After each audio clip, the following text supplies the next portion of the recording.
My name is Amy, and a year ago, I married the love of my life, Sean.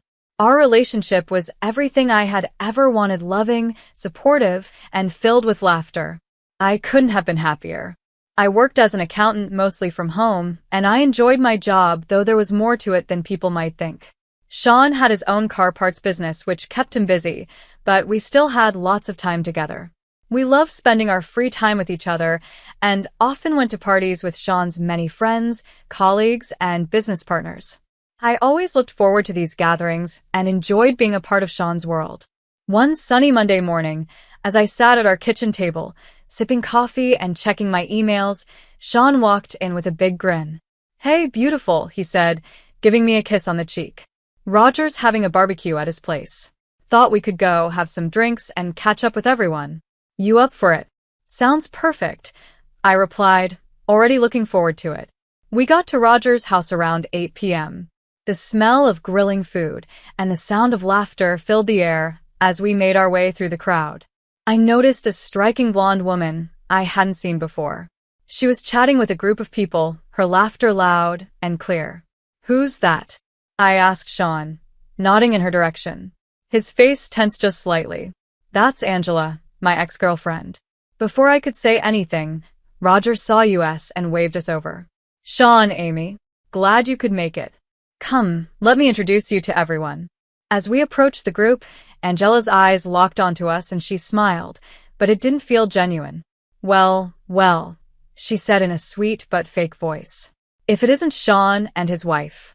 The way she said wife made it sound like an insult. I smiled, trying not to let her get to me.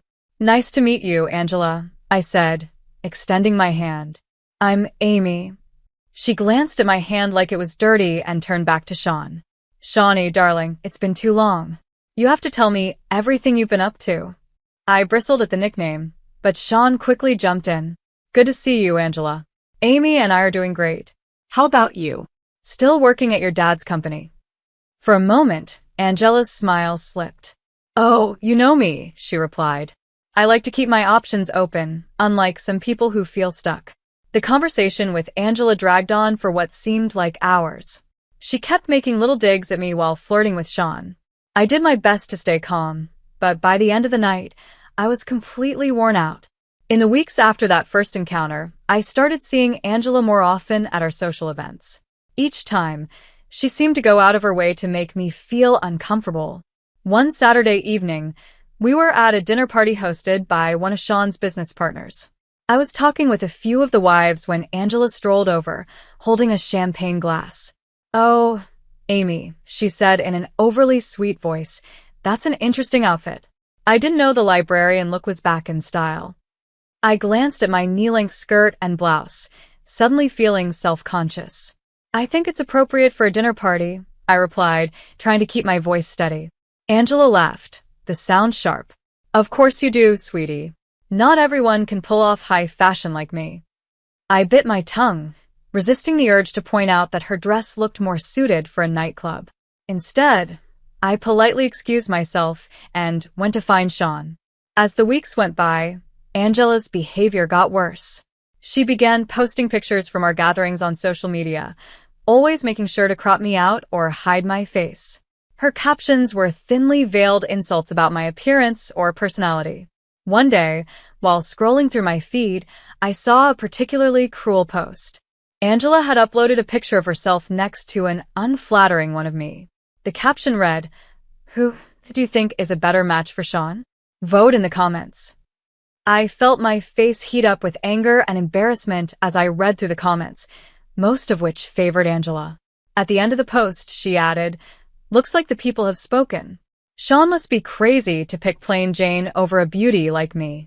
That evening, when Sean got home, I decided it was time to bring it up. "Sean, we need to talk about Angela," I said as he walked in. He sighed, loosening his tie. "What has she done now?" I showed him the post on my phone, and his face darkened as he scrolled through it. "This is unacceptable," he muttered. "I'll talk to her. Tell her to take it down." "That's not enough," I said, my voice shaking slightly. "I want you to tell her to stay away from us." "I don't want her at our parties anymore," I said.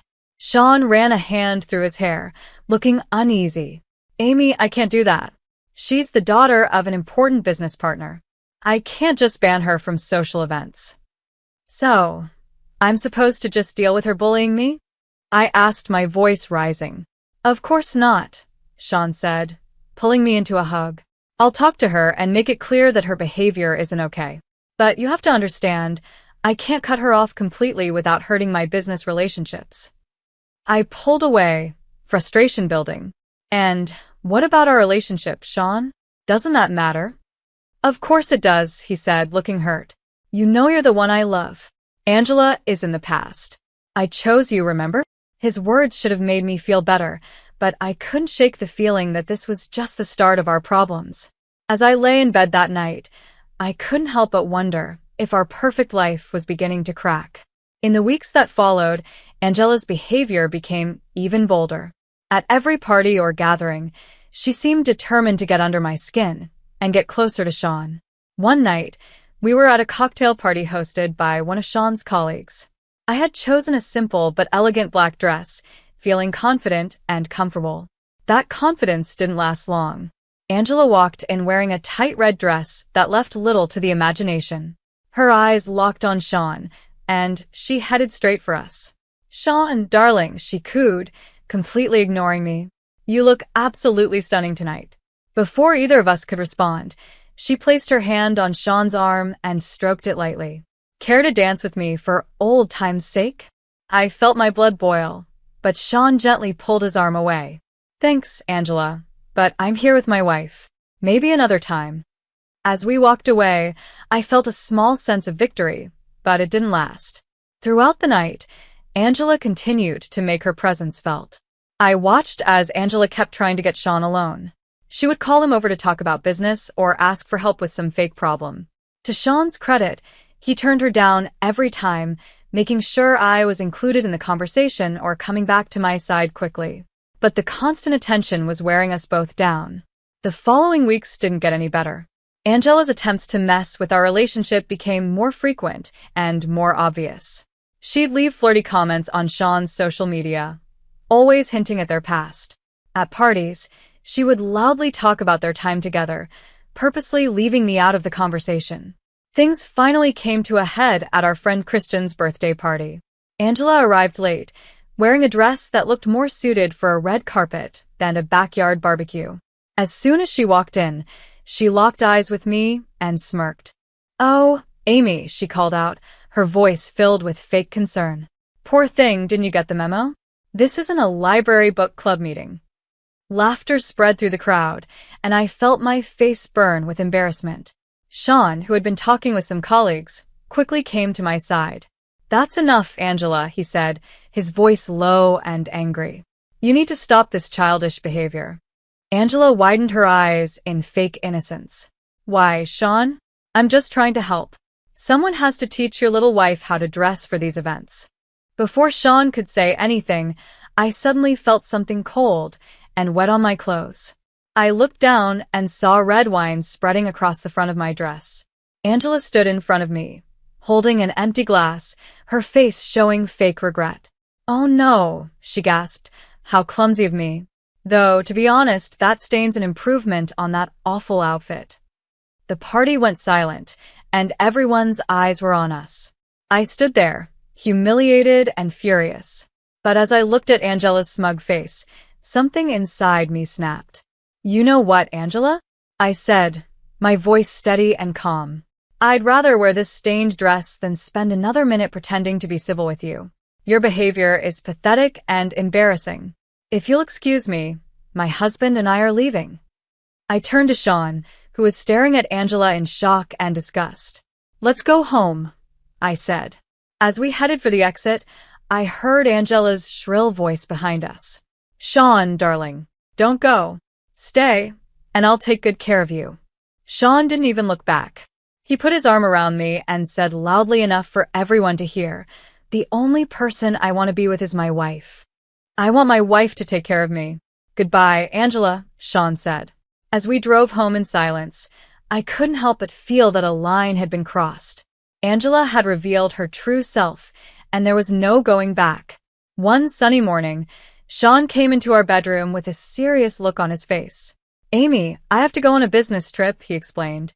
It's important for the company. I'll be gone for about a week. I nodded, feeling a small knot of unease in my stomach. Okay. When do you leave? Tomorrow morning, he replied. Sorry for the short notice.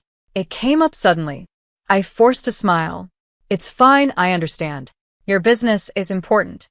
The next day, Sean left for his trip, and I found myself alone in the house. The week dragged on, and I kept myself busy with work to fill the quiet. On Saturday evening, my phone rang, and to my surprise, it was Angela.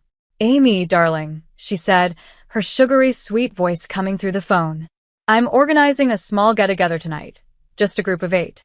I'd love for you and Sean to come. I hesitated. Sean's out of town on business, actually. Oh, what a shame, Angela said, not sounding disappointed at all. But you should still come. It'll be a great chance for us to bury the hatchet and start fresh. What do you say? Every instinct told me to say no, but I was curious. I'm not sure, I said hesitantly. Oh, come on, Angela pressed. It's at MacArthur Place. You know the place, right? Very exclusive. It'll be fun, I promise. At the mention of MacArthur Place, I felt a smile tug at my lips. All right, I said, making a quick decision. I'll be there. What time? Wonderful, Angela exclaimed. 8 o'clock. Don't be late. At precisely 9 o'clock, I walked into MacArthur Place. I saw a group of Sean's friends, 8 people, including Angela sitting at a table. For a moment, I thought things might actually go well. But as I approached, my heart sank. There was no place set for me at the table. Angela stood up, her eyes gleaming with malice. Oh, Amy, she said loudly, her voice dripping with fake concern. I'm afraid there's been a misunderstanding. You see, we're full up here, no room for extras. She twirled, showing off her designer dress. This is a place for people who belong, Amy. Beautiful, successful people. Maybe you should try the diner down the street. I hear they make a great hot dog. The table fell silent. Everyone looked uncomfortable, but no one spoke up. I laughed, genuinely amused by Angela's pathetic attempt to humiliate me. I turned and called out, Excuse me, could I speak to the restaurant manager, please? The manager approached our table, polite and professional. Is there a problem here? He asked, looking between Angela and me. Before Angela could respond, I smiled at the manager. No problem at all. I was just wondering if I could join this lovely group for dinner. The manager smiled kindly. Of course, madam. Let me get you a comfortable chair right away. As he hurried off, Angela's face twisted in anger. Excuse me. I booked this table for 8 people. She wasn't invited, and there's no room for her here, Angela snapped. The manager returned with a plush chair and placed it at the table.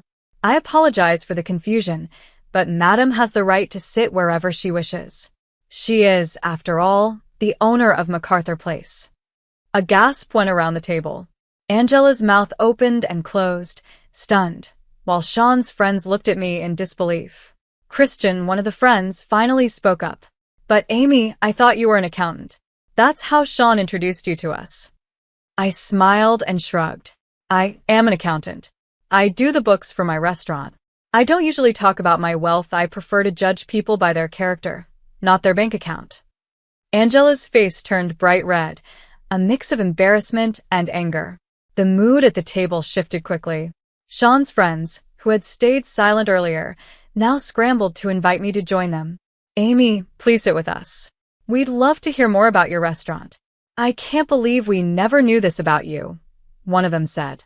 I raised a hand, smiling gently. Thank you all, but I think I'll pass. I just wanted to stop by and say hello. Then, turning to the manager, I added, Please make sure my husband's friends are well taken care of. The bill is on me tonight. As I prepared to leave, I couldn't resist saying, And Angela, there's a lovely diner down the street. I hear they do a great hot dog. You might want to try it sometime. With that, I walked out of the restaurant, leaving behind stunned silence and a very embarrassed Angela. When Sean returned from his business trip a few days later, I told him the whole story over dinner. You should have seen her face, Sean, I said, laughing. I don't think I've ever seen anyone turn that red.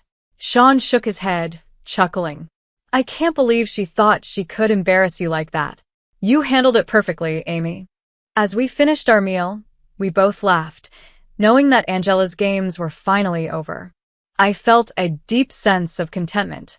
Angela's attempt to humiliate me had completely backfired, and in doing so, it had brought Sean and me even closer. Several weeks passed after the incident at MacArthur Place, and life settled into a comfortable routine. The memory of Angela's humiliation had faded into a funny story that Sean and I occasionally shared over dinner. One morning, as I was going through my emails, I noticed something interesting, a message inviting me to participate in the prestigious Entrepreneur of the Year award program, specifically in the category for successful new businesses. My heart raced as I read the details. It was a big recognition for all the hard work I had put into the restaurant.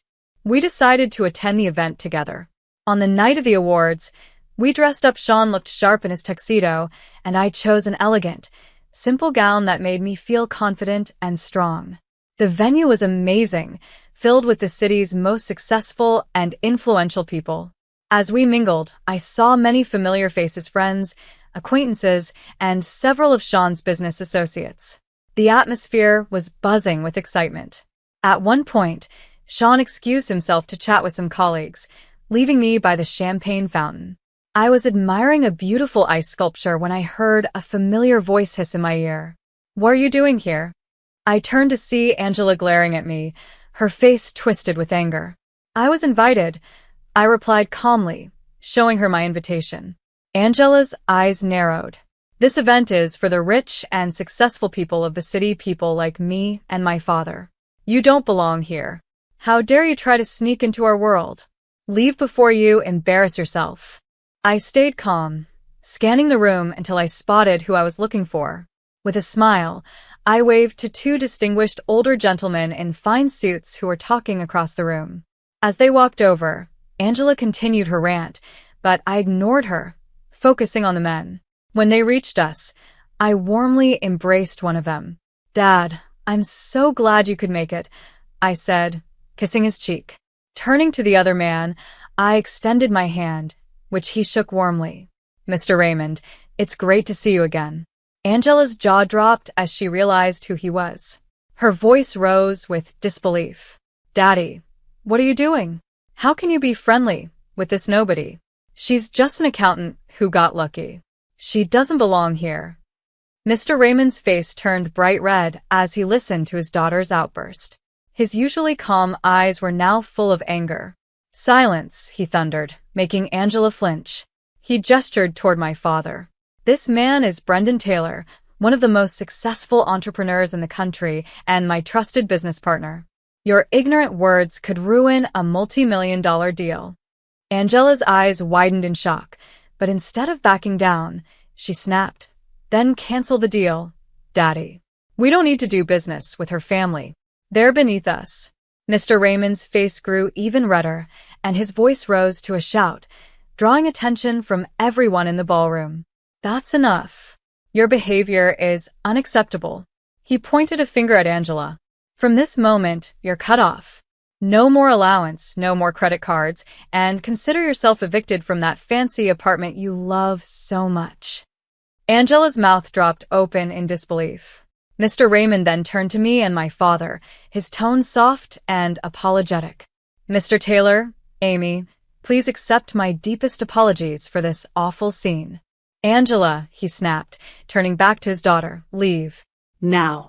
You've shown you don't deserve to be here." At that moment, Sean pushed through the crowd, his face full of concern and anger. "What's going on?" he demanded. Then, catching sight of Angela, he shook his head in disgust. "I should have known. Now I remember why I broke up with you, Angela. You never learned how to behave." Angela's tough front finally crumbled, and tears started streaming down her face, smudging her mascara. "Daddy, please," she sobbed, reaching for Mr. Raymond's arm. "I'm sorry, I didn't know. Please don't do this." But Mr. Raymond brushed her off. "I have business to discuss with my partners," he said coldly, turning his back on her. "Goodbye, Angela." As Mr. Raymond walked away with my father, Angela stood alone in the middle of the ballroom, crying with mascara streaking her cheeks. The crowd around us slowly drifted away, leaving her isolated and humiliated. The rest of the evening went by in a blur, and when it was time for the awards ceremony, I found myself walking onto the stage in a daze as they called my name for the Successful Entrepreneurial Debut category. As I accepted the award, I spotted my father and Sean in the audience. They were standing, clapping wildly, their faces glowing with pride. Their excitement filled me with a wave of joy and accomplishment. In the weeks after the ceremony, life settled into a new, pleasant routine. The golden statue sat on our mantel, quietly reminding us of that special night. Sean and I continued attending parties with his friends and business associates, and without Angela's toxic presence, the gatherings became so much more enjoyable. The atmosphere was lighter, conversations were more genuine, and laughter was much more frequent. One evening, as we were getting ready for another social event, Sean came up behind me while I was putting on my earrings. Wrapping his arms around my waist, he said, "You know, I've noticed how much more fun these parties have become lately." I smiled at him in the mirror. I was just thinking the same thing. It's amazing how one person's absence can change everything. Sean nodded thoughtfully. "Speaking of absence, have you heard anything about Angela lately?" I shook my head. "Not really. She seems to have completely disappeared.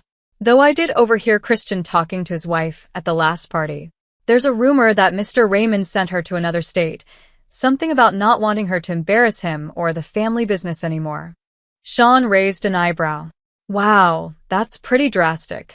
But I'm not surprised after how she acted at the awards ceremony." I turned to face him, adjusting his tie. "It's a shame, really.